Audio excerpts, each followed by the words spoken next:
These are the 3 most anticipated cozy games of 2026, but my ranking might surprise you a bit. We're taking everything into consideration, from how the gameplay might be to any concerns we might have, and so let's start with just that. Now, thankfully, we had a game that allowed us to get a sneak peek this year, and that's Loftia.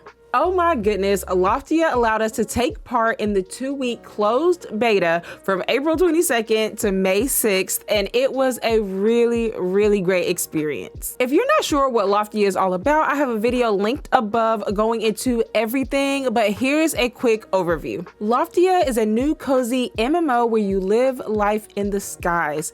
This game is all about community, and so you will work together with other Loftians to help the environment and keep the community taken care of. You can farm, fish, fly, play mini games, and decorate your home within the clouds. This game began with the developers Mick and Martina, who quit their jobs to focus on creating this game, and to see it come alive is an incredible experience.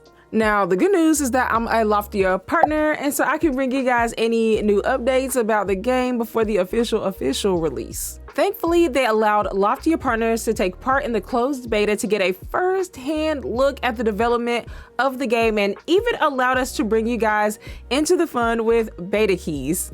I just love the community so much, and it was so wonderful seeing everyone work together, play the little ball bounce game. It was so cute. I had a really great time with the game, didn't experience any groundbreaking bugs, and the multiplayer aspect worked really great. Now, I can definitely see them adding more and more to this game before the early access release, because this game already has such a strong foundation. The only critique that I have is that some of the set pieces felt a little bland, like the buildings, for example. But again, that's nothing that hinders the overall experience of the game.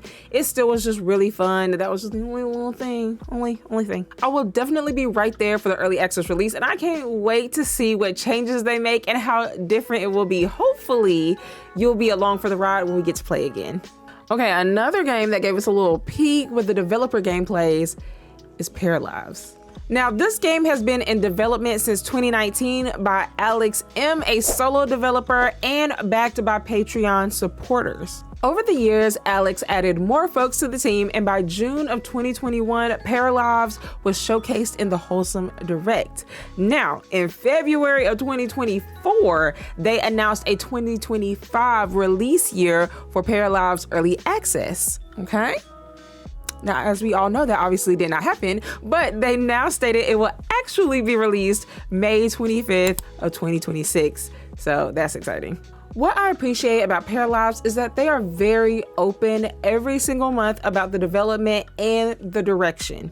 They've also shown gameplays, and so we can actually see how the game will run, not just ideas, but the hype is mixed. You have many people really excited for this release, and others who watched the gameplays and felt a bit underwhelmed. The biggest fear is that the space and environment will feel empty and shallow. At least that's what I'm worried about. See, games like The Sims have been in the game for a long time, and the only one too, and so there was no competition. Then we ended up getting Enzoy, and there's mixed emotions there too. Now, I personally like the look of Enzoy. I just like a more realistic style more than like cartoony designs, but I love the chaos and humor of The Sims, which is where Enzoy was lacking. Many people pointed out the emptiness of Enzoy, and I can definitely see that, and so I think we're all just a little worried, a little concerned it will be the same with Paralives, especially after seeing the gameplay. The other big thing was, ironically, the big clunky UI taking up too much space on the screen. Now, I believe this can easily be fixed, but just something to note. However, Paralives is definitely taking risk, like being able to adjust the height of your parafolk, flexible build tools so you can completely customize nearly almost every object to your heart's content, and the biggest one of them all, no paid DLCs. Any update to the game will be completely free, which is drastically different from The Sims. It will definitely be interesting seeing how it all plays out, but I just appreciate the fact that they're taking risks to make it stand out and be different, so thank you. Beyond that, there's still a lot of excitement for this early access release, and it's not too far away. I just think this game will bring something new and different to like the life sim world, and we definitely need it. I'm excited to play, and hopefully you are too. Now, the one I'm most excited for, and I could be alone in that, is Grave Seasons. This game right here better not disappoint me. Now, I'm not the biggest fan of back-to-back farming sims. Stardew Valley is still my top. It's still my top one.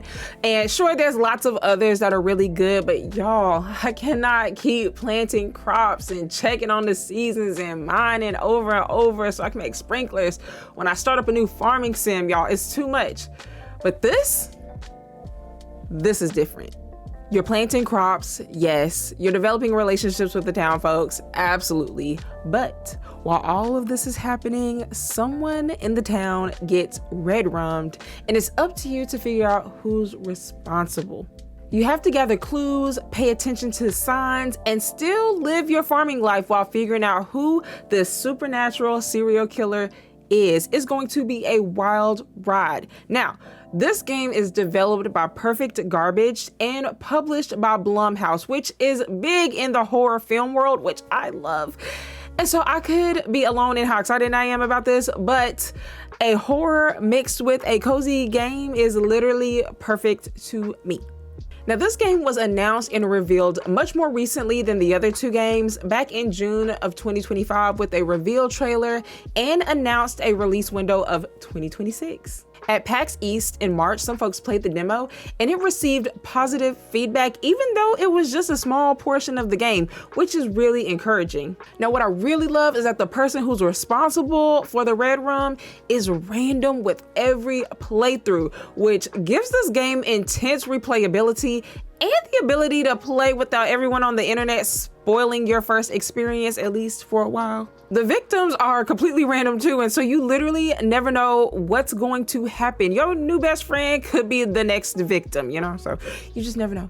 While I love the overall pixel art design of the game, I do have to agree that the portraits aren't my favorite.